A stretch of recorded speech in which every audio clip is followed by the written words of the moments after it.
खरं म्हणजे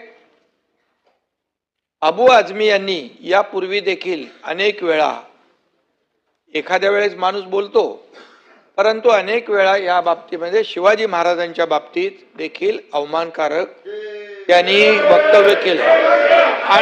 आणि मी त्या दिवशी सभागृहामध्ये होतो आणि मी मुख्यमंत्री असताना देखील त्यांना त्यावेळेस तिथं रोखलं। मी बोललो, छत्रपती शिवाजी महाराज हे महाराष्ट्राचं आराध्य दैवत आहे। अरे पण आपण ऐकून घ्या, ओरड काढलं याच्यात अबू आझमी आणि म्हणून आपल्या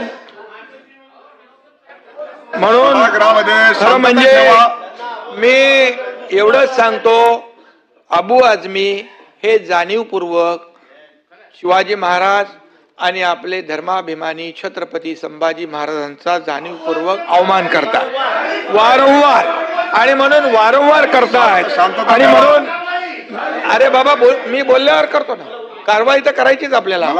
सन्माननीय सभागृहाचे नेते बोलतायत, सरकारची भूमिका मांडतायत सभागृहात, मी शांतता ऐकून घेतलं, दोन्ही बाजूचे ऐकून घेतलेलं आहे। आपण जरा बसा, परब साहेब खाली बसा। धर्मवीर स्वराज्य रक्षक अनिल हो संभाजी महाराज यांना खरं म्हणजे त्यांच्या शौर्याला आपण सगळ्यांनी नमन केलेलं आहे। त्यांचा शौर्य आणि औरंगजेबाचं या औरंग्याचं कौर्य या छावा चित्रपटामध्ये देखील आपण पहा, अंगावर काटे उभे राहतील।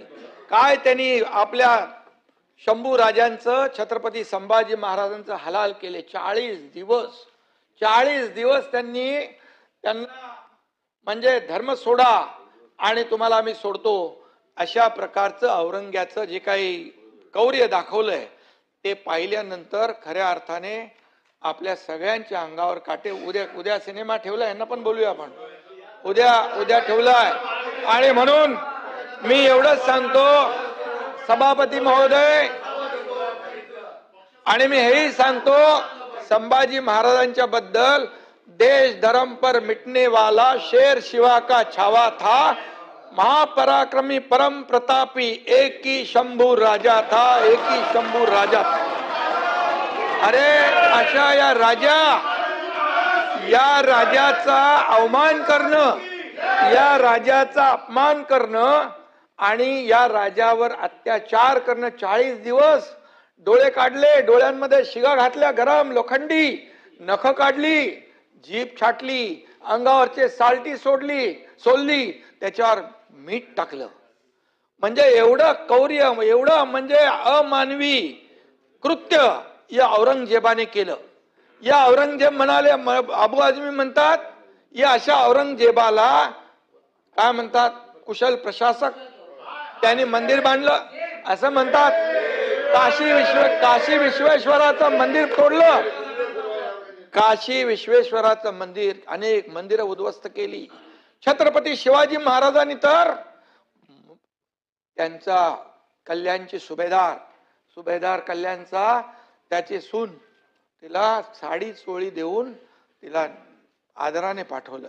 आणि जेव्हा छत्रपती संभाजी महाराज भेटत नव्हते त्यावेळेस या महाराष्ट्रामध्ये त्यांनी एवढा अत्याचार केला आया बहिणींवर की नद्यांमध्ये रक्ताळलेलं पाणी आणि प्रेत वाहत होती। आणि अशा या क्रूर कर्म्याला, ज्यांनी फक्त आपले हिंदूच नाही, त्यामध्ये जैन असतील, बौद्ध असतील, सगळ्यांवर अत्याचार केले, मंदिरं तोडली, मंदिरं तोडून थांबले नाहीत, धर्मांतर केलं। हे सगळं करत असताना या ठिकाणी धर्मवीर संभाजी महाराजांनी जे हलाल त्यांनी केलं हे आपल्या सगळ्यांना माहित आहे। आणि म्हणून अशा क्रूर कर्म्याला कुशल प्रशासक म्हणणं, या ठिकाणी त्याला मंदिरं बांधली म्हणणं, ज्यांनी या महाराष्ट्राच्या स्वराज्यावर चाल करून आला, परंतु त्याला संभाजी महाराजा पुरून उरले, तो जिंकून हरला, पण संभाजी महाराज बलिदान करून देखील जिंकले।